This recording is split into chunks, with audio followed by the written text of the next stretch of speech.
있잖아요, 그죠? 기차역에는 기차가 다니는데 KTX도 다닙니다. 우리 저 서울내기들한테 그러면 와, 그 시골에도 기차가 다니냐 이렇게 얘기합니다.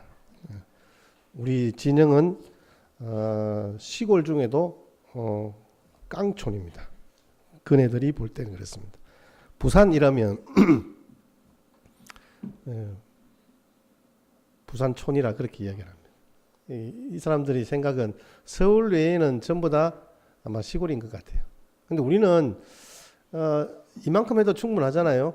뭐 기차도 KTX도 다니고 30분만 가면 공항도 있고 사실 충분한데 여전히 그런 쪽에서 채워지지 않는 갈급함 바 부족함이 있는 것 같아서 좀 그렇긴 하지만 어쨌든 이 진영역이 있다는 거, 저도 처음에 진영에 역사가 있다는 것을 알고 좀 사뭇 놀랐습니다. 근데 이러면 기차가 있다는 것은 거기에 철로가 있단 말이잖아요. 기차는 철로를 타고 다닙니다. 철로 공사가 참 사람들이 편리한 만큼 공사하는 것이 그렇게 쉽지만은 않다라고 이야기를 합니다. 근데 기차가 달리다가 철로가 끊어졌습니다. 기차는 어떻게 될까요? 땅에 처박히고 맙니다. 워치만니 목사님이 이런 이야기를 했어요. 기도는 하나님의 역사가 달리는 철로이다. 하나님의 역사가 달리는 철로가 기도다.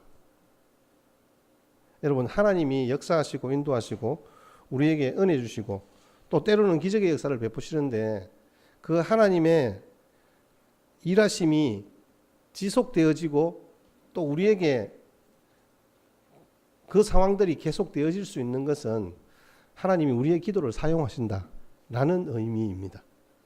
우리 지난주에는 파수꾼을 이야기하시면서 여호와로 쉬지 못하시게 하라라는 이사야 선지자의 그 예언의 말씀과 함께 우리가 시대의 파수꾼으로 서기를 바라면서 또 한 주간 특별 새벽 기도도 했습니다.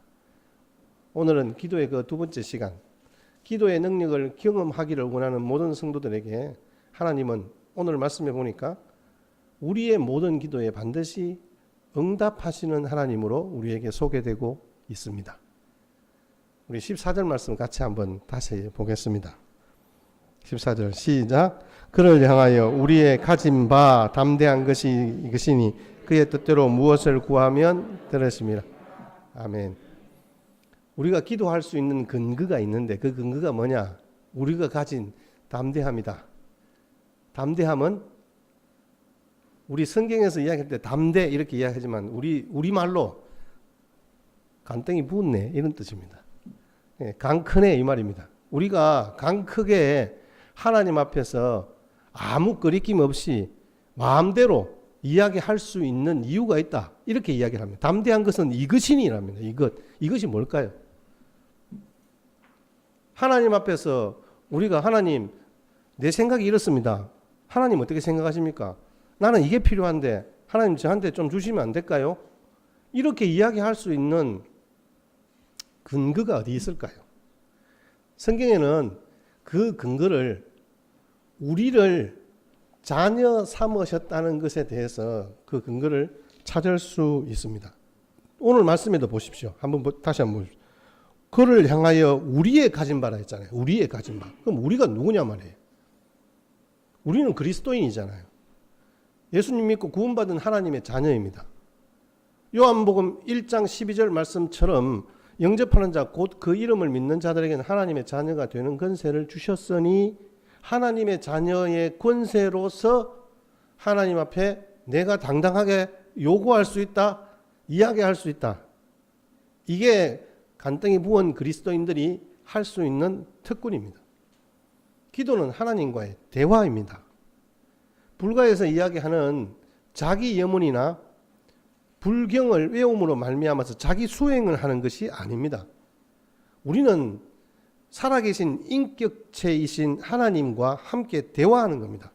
지금 이 자리에 하나님이 살아계신 하나님이 나와 함께 하시고 우리의 기도를 들으시는 거예요. 제가 지금 감히 설교라고 이야기할 수 있는 것도 하나님 당신이 하신 말씀을 가지고 이야기하기 때문에 제가 자신 있게 이야기할 수 있는 거예요. 이게 내 이야기면 저는 사실 여기에서 말하는 것 자체가 부끄러워서 입도 못 대요. 그런데 이야기할 수 있는 근거는 뭐냐? 하나님이 우리에게 주신 약속의 말씀, 예언의 말씀, 우리에게 하시고자 했던 그 말씀들을 기억하면서 주님 앞에 이야기하는 거. 하나님 이렇게 해주시겠다고 하셨잖아요. 우리 지난주에도 그걸 배워봤잖아요. 지난주에도 우리 확인해봤잖아요. 하나님 분명히 이스라엘을 보호해 주시겠다 했었잖아요. 하나님이 반드시 회복시켜 주시겠다고 하셨잖아요. 하나님이 이 자리에서 영광을 취하겠다고 말씀하셨잖아요. 하나님께서 우리의 영원한 구원자 예수 그리스도를 보내주시겠다고 약속하셨잖아요. 하나님이 주신 약속의 말씀으로 그렇게 기록하고 그것을 하나님께 알려드리는 역할이 기억나게 하시는 작업이 기도예요. 하나님으로부터 하나님에게 기억나게 하는 작업을 하는 사람들이 기도예요. 우리의 기도예요. 그 특권이 누구한테 있느냐? 하나님의 자녀된 우리한테 있다. 이 말씀입니다. 요한복음 14장 6절 말씀에 예수님께서 내가 그 길이요 진리요 생명이다 했잖아요. 나로 말미암지 않고는 아버지께로 갈 자가 없다. 아버지께로 가기 위해서 길이요 진리요 생명이신 예수님의 이름으로만이 가능하다. 그래서 우리가 예수님의 이름으로 기도하잖아요. 내 생각, 내 뜻, 어찌 보면 내 요구지만 결국 주님이 이렇게 하실 것을 믿고 예수님의 이름으로 아버지께 부탁드리는 거잖아요. 자녀라는 그 한 가지 사실 때문에 가질 수 있는 특권이 기도의 특권이에요. 뭐 이 기도는 다른 것 생각할 거 없고요. 우리 부모님과 자녀 사이만 생각하면 됩니다. 사실 자녀들이 지지리도 말을 안 들어요. 제가 지난번에도 말씀드렸지만 자녀들은 지가 지 힘으로 큰 줄 알아요. 자기가 똑똑해서 지금 이렇게 잘 살아가고 있는 줄 알아요. 근데 안 그렇잖아요. 사실 어릴 때부터 손 안 댄 게 어디 있습니까? 진짜 기저귀 하나라도 안 갈아주면 자기들이 어떻게 되겠습니까? 근데 그 자녀들은 부모님한테 엄마 이거 줘 저거 줘 그냥 당당히 이야기를 하는 거예요. 부모도 알았다 기다려. 당연히 줄 것을 전제하고 대답을 합니다. 부모와 자녀는 결국 자녀이기 때문에 그런 거예요. 다른 거 없어요. 자녀들이 잘한 것이 없어도 미운 짓만 해도 줍니다. 끊임없이 줍니다. 그냥 자녀라는 것 때문에 주는 것입니다. 근데 자녀가 아니고 다른 사람이면 어떻게 하겠습니까? 나한테 혹시 그 빌려준 적이 있어? 나한테 맡겨놨어? 뭐 이렇게 물을 수도 있겠죠. 하나님의 자녀가 된다는 것은 얼마나 놀라운 특권인지. 하나님의 자녀가 된 특권을 우리가 가진다면 우리가 하나님의 자녀로서 그런 특권을 가지고 주님 앞에 기도하는 요구할 수 있는 자격이 있다. 그래서 담대하다는 표현을 쓰는 거예요, 여러분. 그래서 강 크게 요구하는 거예요. 결국 자녀된 우리가 기도하면 하나님은 반드시 응답하신다 그러죠. 그 반드시 응답하신다는 것을 반복해서 이야기를 하고 있죠. 15절 말씀도 한번 보십시오. 자, 15절. 시작. 우리가 무엇이든지 구하는 바를 들으시는 줄을 안정. 우리가 그에게 구한 그것을 얻은 줄을 또한 아느니라. 자녀인 우리가 강크게 하나님께 이야기하면, 우리 아버지께 이야기하면 아버지는 구하는 바를 들으시는 줄을 우리가 안다 이렇게 이야기합니다. 그러니까 당연히 들어주신다는 말씀에 반복된 확실한 말씀이죠. 하나님이 우리 아버지시기 때문에 우리에게 얼마나 많은 관심을 가지고 계신지 모릅니다. 시편 34편 15절 말씀에 여호와의 눈은 의인을 향하시고 그 귀는 저의 부르짖음에 귀 기울이시는 도다. 하나님의 눈은 왜 존재하냐? 우리를 향하시기 위해서, 우리를 보기 위해서. 하나님의 귀는 무엇에 필요하냐? 우리의 부르짖음에 귀 기울여 듣기 위해서. 시인이 참 멋지게 표현했죠. 뭐 하나님이 우리같이 눈, 귀 이런 어떤 실체들이 뭐가 있겠습니까? 사실은. 근데 하나님께서는 우리에게 그만큼 관심이 있는 거예요, 자녀에게. 우리가 울기만 하면 바로 튀쳐나가잖아요.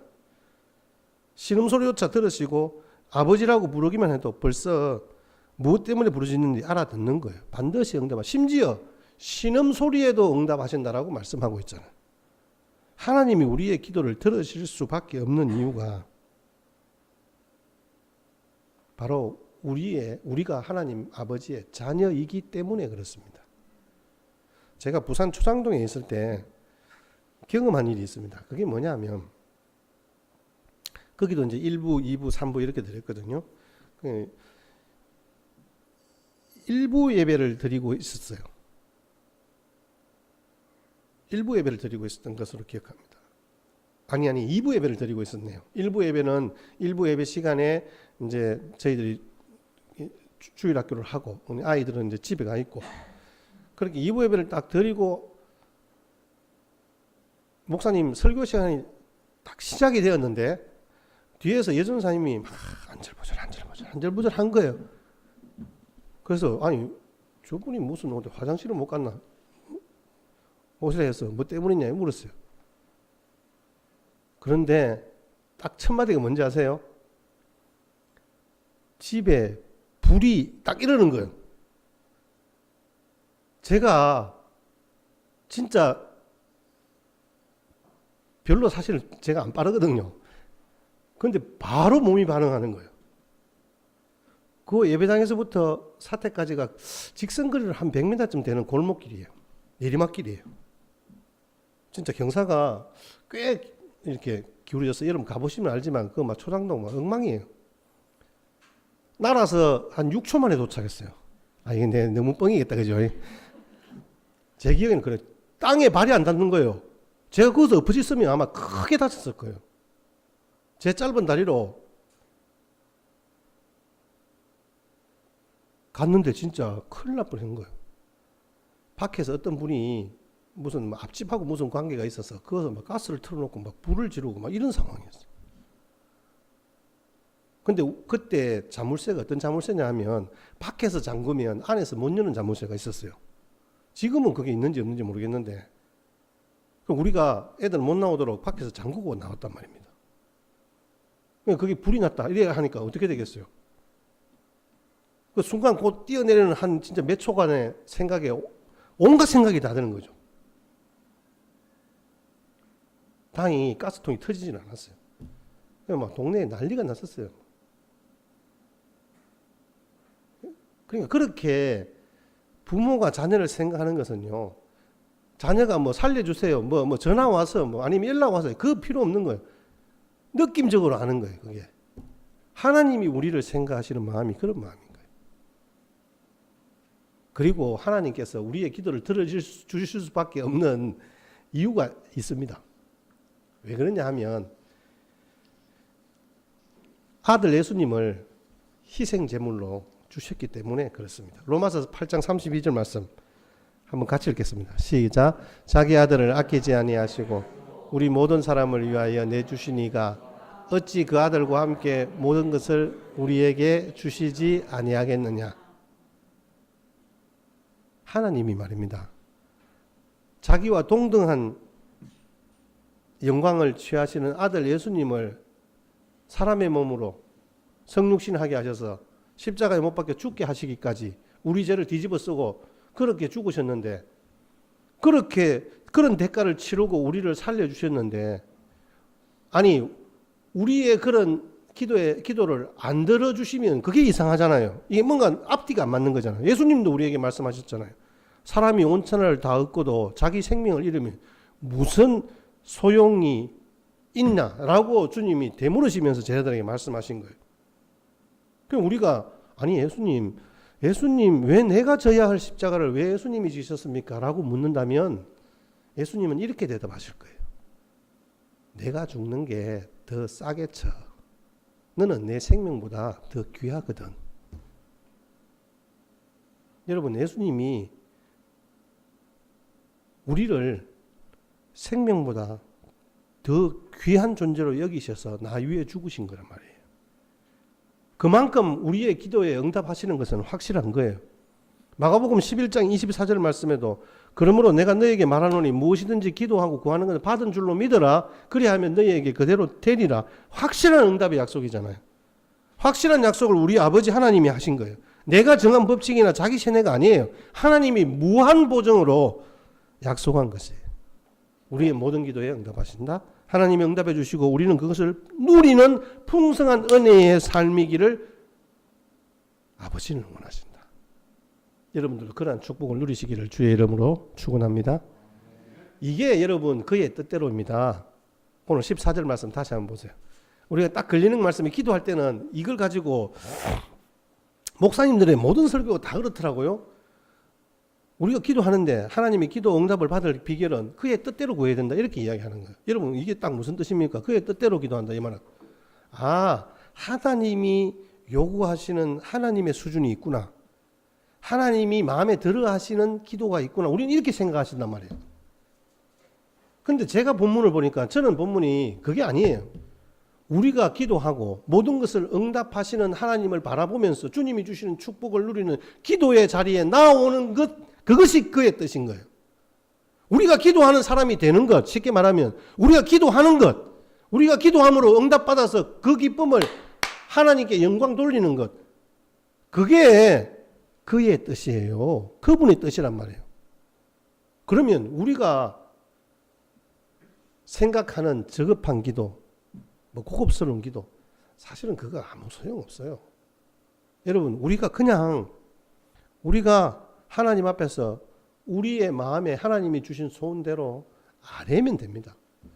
그런데 굳이 제가 말씀드리는 것은 여러분 하나님이 이거 주세요 저거 주세요 나 이거 필요해요 저거 필요해요. 여러분 그렇게 기도한다고 해서 하나님이 그 기도한 대로 들어주시고 그러면 하나님 정말 하나님께서 기뻐하시는 뜻대로 제가 그렇게 살아드리고 싶은데 참 제가 잘 안 돼요. 어떻게 하면 좋겠습니까? 이렇게 하는 기도하고 하나님이 우리에게 채워주시는 정도가 어떨까요? 똑같아요. 왜 그럴까요? 하나님이 우리의 마음과 생각, 우리가 해야 할 말들까지도 이미 다 알고 계시는 분이 우리 아버지 하나님이란 말이에요. 하나님은 그렇게 우리에게 응답하시고 우리에게 기뻐하시는 하나님 아버지인 거예요. 마태복음 7장 11절 말씀에 너희가 악한 자라도 좋은 것으로 자식에게 줄 줄 알거든. 하물며 하늘에 계신 너희 아버지께서 구하는 자에게 좋은 것으로 주시지 않겠느냐. 아버지의 마음은요. 심지어 내가 악한 자라도 자식에게 좋은 것을 주는데 우주 만물을 만드신 영광스러운 아버지가 우리에게 좋은 것으로 주시지 않겠습니까? 우리의 가장 좋은 것, 이 땅 가운데 가장 필요한 것, 이 땅 가운데 무엇으로 살아가야 할지를 정확하게 아시는 그 하나님이 우리에게 가장 좋은 것 성령을 주심으로 말미암아 이 땅 가운데 우리를 능히 살아갈 수 있게 하셨다는, 아니 그렇게 하실 것이라는 주님의 말씀인 거예요. 그렇기 때문에 내가 내 기도하는 거 하나님이 아실까? 여러분 그런 걱정하지 마세요.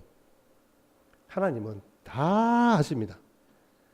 하나님은 얼마나 급하시냐 하면요. 우리가 말을 끝내기도 전에 하나님이 딱 응답하시는 거예요. 그게 하나님의 마음이에요. 우리가 기도 응답의 형태들을 대강 보면 4가지로 정리할 수 있을 것 같더라고요. 제가 보니까. 첫 번째로, 기도하면 그대로 응답된다.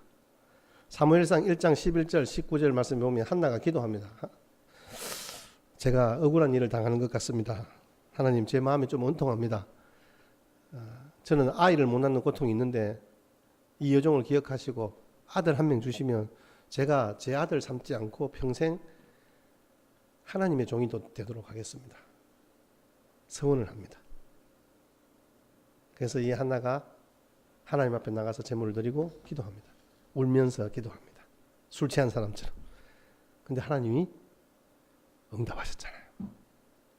하나님이 응답하시고 그에게 아들을 주십니다. 두 번째로, 기도한 것 이상으로 응답하시는 경우들이 있죠. 열왕기상 3장 9절, 11절, 13절에 보면 솔로몬이 왕위에 딱 즉위합니다. 즉위할 때 솔로몬이 가만히 생각하니까 이게 참 진짜 응감생심인 거예요. 자기는 형제들, 그렇게 배다른 형제들도 많은데 자기가 왕이 될 거라고는 이게 생각을 못했던 거죠. 너무 감사한 거예요. 그러니까 하나님에게 1000번제를 드리면서 기도합니다. 하나님, 저에게 이 백성들을 잘 재판할 수 있는 지혜를 주시면 좋겠습니다. 그런데 어떻게 해요? 하나님은 지혜뿐만 아니라 그에게 부귀와 영광과 재물까지 다 주신 거예요. 더하여 주시는 거예요. 솔로몬이 강구한 지혜를 주실 뿐만 아니라 장수와 부귀 영광까지 다 주시는 거예요. 하나님은 그런 분이세요. 에베소서 3장 20절 말씀에 우리 가운데서 역사하시는 능력대로 우리의 온갖 구하는 것이나 생각하는 것에 더 넘치도록 능히 하실 이에게, 우리가 구하는 것보다, 우리가 생각하는 것보다 모든 것에 더 넘치도록 능히 하실 그분이 우리에게 응답하여 주신다는 말씀입니다. 여러분, 기도한 것보다, 우리가 생각하는 것보다 더 풍성하게 채워주신 하나님의 은혜를 경험하는 저와 여러분 되시기를 주의 이름으로 축원합니다. 하나님은 그렇습니다. 하나님은 우리에게 행복 주시기로 작정하신 분이에요. 작정하신 분이 넘치도록 주십니다. 그리고 세 번째로, 기도한 대로 하되 나중에 응답하시는 거예요. 내가 기도했는데 즉각적인 응답이 아니라 나중에 응답하시는. 아브라함의 예를 보시면 여러분, 아브라함이 75세 부르시고 그에게 약속하셨어요. 자손과 땅과 후손들을 주시겠다 약속하셨어요. 바다의 모래와 같이 하늘의 별과 같이 주겠다 하셨는데 무슨 기다려도 희망도 안 보여요. 자기 딸이 할 것 많이 했죠. 여종 하갈과 동치마에 이스마엘을 낳기도 하고 엘리에셀에게 자기 종에게 자기 모든 유업들을 다 주려고 작정도 하고. 근데 하나님은 그때마다 아니라는 거예요. 하나님은 무려 25년을 기다린 후에야 100세의 아들 이삭을 주셨어요. 하나님은 응답을 하시는데 늦추어서 주시는 경우들이 사실 다반사입니다. 오래 기다리게 하는 것 같죠? 아니요. 하나님이 오래 기다리신 거예요. 아브라함의 신앙이 성숙하고 하나님의 절대 주권을 인정하는 그때까지 하나님이 기다리시는 거예요. 기다리시는 하나님은 얼마나 답답하시겠어요? 아브라함이 기다린 게 아니에요, 여러분. 하나님이 기다리신 거예요. 하나님이 주시는 응답의 축복을 정말 넉넉히 풍성하게 누리기 원하시기에 그때까지 기다리는 거예요. 하나님이 얼마나 성급하신지. 좀 전에 제가 말씀드린 것처럼 우리가 기도하면 신속히 응답하시는, 얼마나 신속한지 우리 확인해 볼까요? 이사야서 65장 24절 시작. 그들이 부르기 전에 내가 응답하겠고 그들이 말을 마치기 전에 내가 들을 것이다. 하나님 이거 그 뒤에 이야기 안 해도 하나님 알았어. 우리가 전능하신 하나님 이러면 우리 뒤에 그 할 말을 이미 하나님은 다 알고 다 들었다 이렇게 이야기하신 거예요. 하나님이 얼마나 성질이 급하신지. 기도하는 폼만 잡아도 응답하신다. 모르겠습니다. 제가 그렇게 적었는데 그게 맞는지 안 맞는지는 모르겠습니다만은, 근데 왜 그렇게 오래 지연시키십니까? 가장 좋은 때를 맞추기 위해서 그렇습니다. 조지 밀러 목사님도 그렇잖아요. 마지막 자기의 500번째 기도가 마지막 임종 직전에 응답되었다라고 했잖아요. 자기가 친구를 위해서 기도했는데 그 임종 소식을 듣고 그 친구가 회심하고 주님을 믿겠다고 작정한 거예요. 그때까지 기다리시는 거죠. 가장 좋은 때를 맞추기 위해서.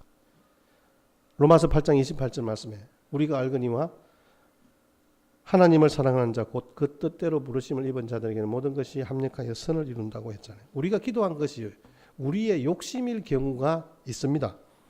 당연히 부정적인 응답이 여러분 예상되겠죠. 내가 욕심을 딱 내면 하나님은 안 돼라고 이야기를 합니다. 그 안 돼가 하나님이 응답을 안 하시는 게 아니라 우리에게 응답하시는 거예요. 엘리야의 기도 여러분 아시잖아요. 열왕기상 19장 말씀에 하나님 나 죽겠어요. 죽고 싶어요. 죽여주세요.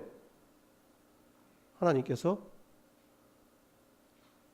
그리스 시냇가로 그를 데리고 갑니다. 그 로뎀나무 아래에서 까마귀를 통하여서 떡과 물을 공급하시는 거예요. 패배한 인생으로 살아가기를 원했고 자기의 목숨까지 거두어 달라고 이야기를 하지만 하나님은 오히려 그 기도를 듣지 않으시고 그에게 다시 한번 회복시키시는 하나님의 은혜를 보게 하시는 거예요. 하나님은 거절하셨어요. 우리 기도도 마찬가지잖아요. 우리 자녀가 아주 반짝반짝하고 멋진 장난감 도구를 찾았어요. 막 짝짝. 근데 엄마가 딱 그것을 보는 순간에 완전히 슬라이딩 하면서 그 아이를 가로막습니다. 이유가 뭘까요? 그 장난감은요, 칼인 거예요. 칼. 아이는 그걸 갖고 싶은데 안 돼. 다른 때는 알았어. 줄게. 기다려. 그랬는데 갑자기 엄마가 안 돼. 이렇게 하니까 애가 놀라는 거죠. 왜 안 될까요? 애한테 그걸 주면 아이가 크게 이용할 수 있거든요. 크게 이용할 수 있는 거예요. 거절하신 것도 은혜입니다. 사도 바울에게 주님이 네 은혜가 내게 족하다고 했잖아요. 자기의 아주 고질적인 병이 있었어요. 어떤 분들은 안질이 안 좋았다, 어떤 분들은 간질이 있었다, 이렇게 이야기를 합니다. 하나님, 제가 이것만 아니면 더 활발히 사역할 수 있고 제가 좀 고통스럽지 않겠는데요 하니까 아니다, 네 은혜가 내게 족하다, 이렇게 얘기해요. 우리에게도 아마 그런 약점들, 그런 어떤 연약한 부분들이 분명히 있을 거예요. 근데 하나님은 그것을 그렇게 말씀하시는 거예요. 다윗에게도 성전 건축을 실컷 준비시키놨는데 안 된다 했잖아요.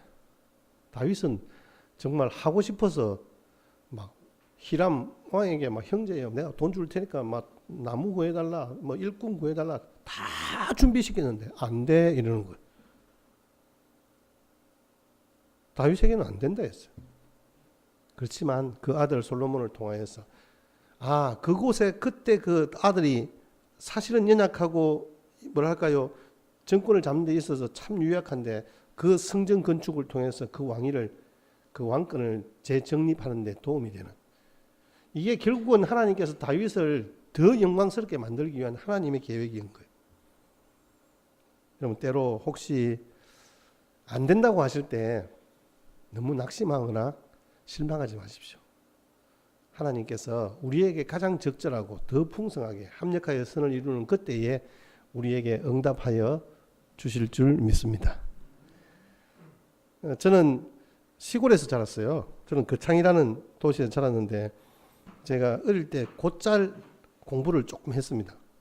제가 이 설교 준비를 하거나 이렇게 할 때도 좀 설교 준비하는 데는 별로 그렇게 큰 어려움은 이렇게 없어요. 제가 사실 설교할 때도 설교 원고를 제가 10장을 다 들고 나옵니다. 이렇게 제가 다 들고 나옵니다. 근데 이 설교 원고를 보지 않고 할 수 있는 것은 하나님께서 저 가운데 이게 좀 이렇게 외우는 것, 이런 것들은 은사를 주셨어요. 괜찮아요. 부담스럽지 않아요. 어릴 때 그래서 그 어떤 좀 이런 얍삽한 수를 가지고 공부를 곧잘 잘했습니다. 옛날에는 잘 외우기만 하면 되잖아요. 그죠? 요즘은 뭔가 실력도 있고 잘 풀어야 되고 이런데, 근데 옛날에는 좀 외우기만 하면 공부 잘한다는 소리 들었거든요. 그래서 제가 거창에 유명한 학교인 거창고등학교를 가려고 했었어요. 근데 그때 그 해 따라서 중3, 그 여름, 가을을 지나면서 집에 우환이 계속 닥치는 거예요. 아버지가 어깨를 다치셔서 병원에 입원을, 그때 당시에 병원에 갈 수도 없는 상황인데도 병원에 입원할 만큼 심각하게 다치셨어요. 그리고 집에 이 종잣돈이 되는 소가 죽었어요. 여러분, 이거 아주 심각한 겁니다. 그때는 우리 집안에 일하다가 망하겠다 이런 생각이 제 어린 마음에도 들었다니까요. 그러니까 자취시켜 주실 돈이 없다고 안 된다는 거예요. 제가 얼마나 그때 방황했는지 몰라요. 사춘기도 마침 뒤늦게 찾아와가지고 어쨌든 헤맸던 기억이 있습니다. 그런데 지금 생각하니까요, 와, 이게 웬 은혜입니까? 제가 아마 거기 갔었으면 아마 100% 제가 지금까지 생존 못했을 가능성도 많고, 저기 무슨 운동한다고 아마 여러 번 감옥을 들락날락 했을 가능성도 많이 있습니다. 목사가 되는 꿈은 아마 꾸지도 못했을걸요. 왜냐하면 제가 아는 친구들이 대부분 좀 그런 쪽으로 흘러간 친구들이 많이 있습니다. 그러니까 우리의 어떤 생각과 계획들과는 다르게 하나님이 인도하시는 경우들이 있다라는 말씀입니다. 하나님께서 우리를 그렇게 인도하십니다. 우리의 걸음을 어떻게 인도하실지, 여러분, 정말 하나님의 존재와 하나님의 그 영광을 경험하는 자리에 우리가 그런 주님을 인정하기만 하면 하나님이 채워주시는 거예요. 제가 이 거창고등학교 이야기를 꺼낸 것은 거창고등학교 설립자이신 전영찬 교장 선생님이 우리 수련회를 할 때마다 오셔서 간증하는 이야기가 있어요. 자기 기도 이렇게 들어주셨다. 학교를 세웠는데 자기 사제를 다 틀어서 세웠어요. 근데 미국에서 유학하시다 왔거든요. 근데 이 재정난에 봉착하니까 이 학교 문을 다 폐교할 위기에 놓인 거예요. 그러니까 기도원에 짐 싸들어 올라갔어요. 하나님, 이 문제 해결해 주시지 않으면 우리가 어떻게 합니까? 이틀 아무리 기도도 안 돼요. 마지막 사흘째 기미가 없어요. 그래서 막 내려오면서 교장 선생님이 이렇게 이야기했대요. 하나님, 고마. 제가 막 이제 내려가면 남아있는 땅 팔아가지고 신문에다가 크게 광고를 내겠습니다. 나처럼 하나님 믿다가 속지 말고 다 그만두라고 그렇게 광고 내겠습니다. 우리 막 깨끗이 정리합시다. 그렇게 기도하고 내려온 거예요. 근데 내려오다가 그 앞에 아름답게 펼쳐진 광경을 보게 된 거예요. 여러분, 거창고등학교를 가려면 이렇게 약간 언덕을 넘으면서 이렇게 살짝 이렇게 그 위에 이렇게 보는 데가 있거든요. 거기 옛날에는, 지금은 막 아파트가 서고 그랬었는데 그때는 그 들이 쫙 펼쳐지면서 이렇게 고개를 넘으면 가질이라는 동네예요. 이쭉 넘으면 거창 읍이 딱 보여요. 거기 가면 옛날에는 풍경이 정말 좋았어요. 그 광경을 보면서 이 교장 선생님이 그렇게 생각했대요. 아, 잘 만든 기계가 소리 없이 돌아가듯이 이 아름다운 자연계가 추나 추동 구체적으로 규칙적으로 소리 없이 변화하는 것을 보면 분명히 하나님은 살아 계시는구나. 내가 지금 그걸 내 욕심에 내가 이래라 저래라 이렇게 해서 그렇지 하나님이 섭리하시고 운영하고 계시는구나. 이걸 깨달은 거죠. 원래 알고 있던 건데 새삼스럽게 그게 깨달아진 거죠. 그래서 교장 선생님이 다시 고쳐서 기도했답니다. 하나님, 제가 잘못했습니다. 제가 아까 말씀드린 건 취소하겠습니다. 그렇게 기도하는 후에 학교로 갔는데 전보가 온 거예요. 돈이 송금이 된 거죠.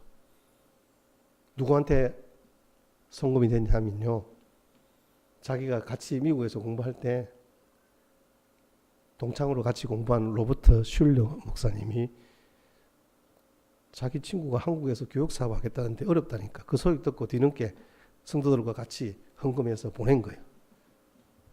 한순간에 모든 문제가 깔끔하게 해결된 거죠. 내 기도를 듣지 않는다고 불평했는데 하나님이 다 듣고 계신 거죠. 하나님의 방법대로 문제를 해결해 주신 거예요. 여러분들도 지금 사업에 어려움이 계십니까? 물질적으로 어려움이 계십니까? 하나님은 우리의 모든 형편과 처지와 지금 현재의 상황들을, 아니 나는 파악하지 못하고 있어도 하나님은 오히려 다 알고 계십니다.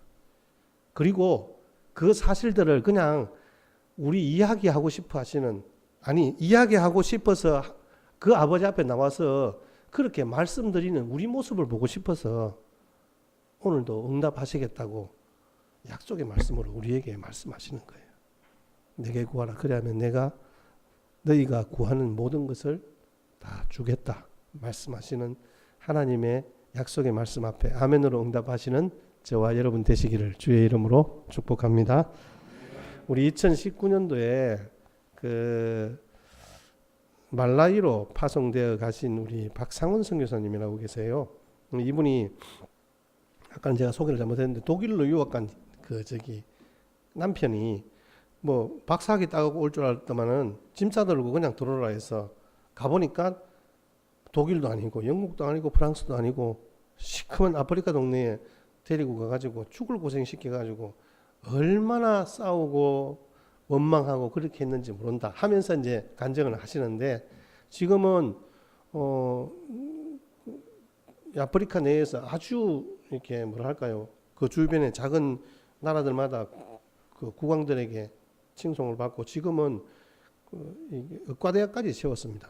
병원, 의과대학, 학교까지, 대학교까지 세워서 큰 사역을 하고 계시는 우리 선교사님의 간증을 영상으로 잠깐 편집했습니다. 보고 말씀을 정리하겠습니다.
저를 확인을 시켜주는 확신을 주시는 거예요. 제가 울면서 하나님 그리고 울었어요. 하나님, 내가 너를 아프리카로 불렀고 내가 너를 사용할 것이다. 그러나 내가 거듭나야 되겠다 주시는 거예요.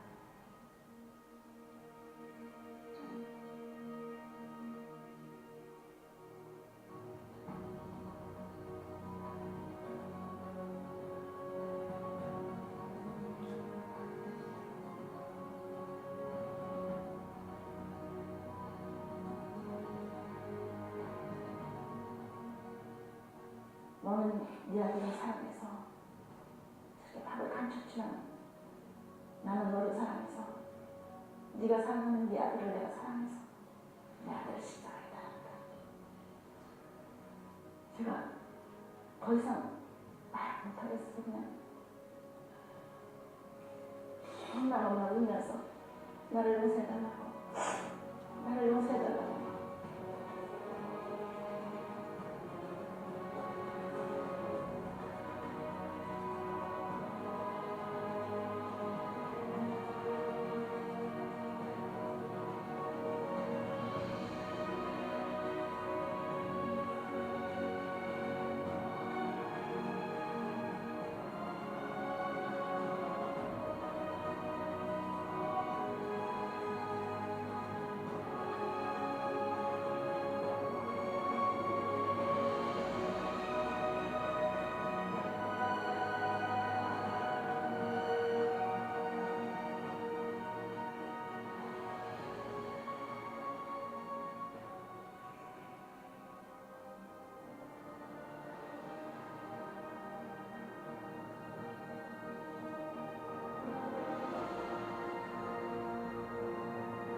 하나님은 반드시 우리의 기도에 응답하십니다. 우리 응답하시는 그 하나님께 담대하게 나아가십시다. 오늘 14절 말씀 우리 마지막으로 같이 한번 보겠습니다. 시작. 그를 향하여 우리의 가진 바 담대한 것이 이것이니 그의 뜻대로 무엇을 구하면 하나님의 자녀라는 백을 믿고 강 크게 기도하면 하나님이 들어주시는 거예요.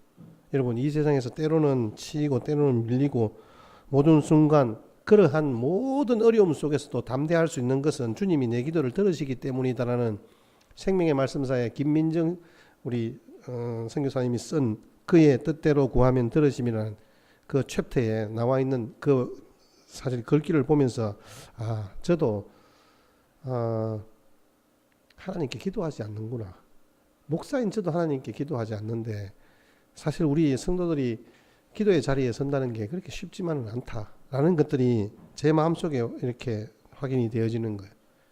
그러시면서 우리를 기도의 자리에 세우시고 우리를 일시키기 위해서 불러 세우는 것이 아니라 하나님이 내게 은혜 주시기 위해서 우리를 기도의 자리에 세우시고 우리가 어떤 가진 것이나 능력을 요구하는 것이 아닌 그냥 우리 자신을 원하시는 하나님을 바라보면서 하나님이 그 풍성한 은혜를 맛보고 살아가기를 바라는 그런 아버지의 마음이 깨달아지는 거죠. 여러분, 우리의 삶 가운데 누구는 기도할 사람이야 라고 답이 정해져 있는 거 아니에요, 여러분. 여기에는 어떤 대상이나 조건들이 없어요. 분명히 제가 말씀드리지만 우리 모두가 함께 그 은혜의 자리에 나오기를 바라시는 것이 그분의 뜻이에요. 하나님의 뜻은 그렇습니다. 하나님은 우리가 우리의 삶 가운데 온전히 구하라 그러면 너희에게 주실 것이라는 이 약속의 말씀은 만국 공통이에요. 하나님께 나와서 구하면 여러분들에게 주님이 우리에게 정말 더 많이 주시려고 애쓰시는 분이에요. 정말 잘 우리의 기도를 들어주시는 분이 우리 아버지입니다. 옆에 있는 가족들이나 친구들이 여러분 우리 이야기 잘 들어주는 것 같죠? 모르겠습니다. 실력 좋은 상담자 뭐 그 정도 될지는 몰라도 우리의 형편과 처지를 다 알고 세심하게 살펴보시고 우리의 모든 마음까지 만지시는 분은 우리 아버지밖에 없어요. 그래서 우리 아버지께 처음에는 사소한 것부터 작은 것부터 우리 구하십시다. 여러분 우리의 일용할 양식을 우리 구하잖아요. 예수님도 그렇게 가르쳐 주셨잖아요. 우리의 필요를 따라 구하는 거예요. 괜찮아요. 하나님 내 이런 거 이야기해도 될런지 모르겠습니다. 여러분 그런 거 없습니다.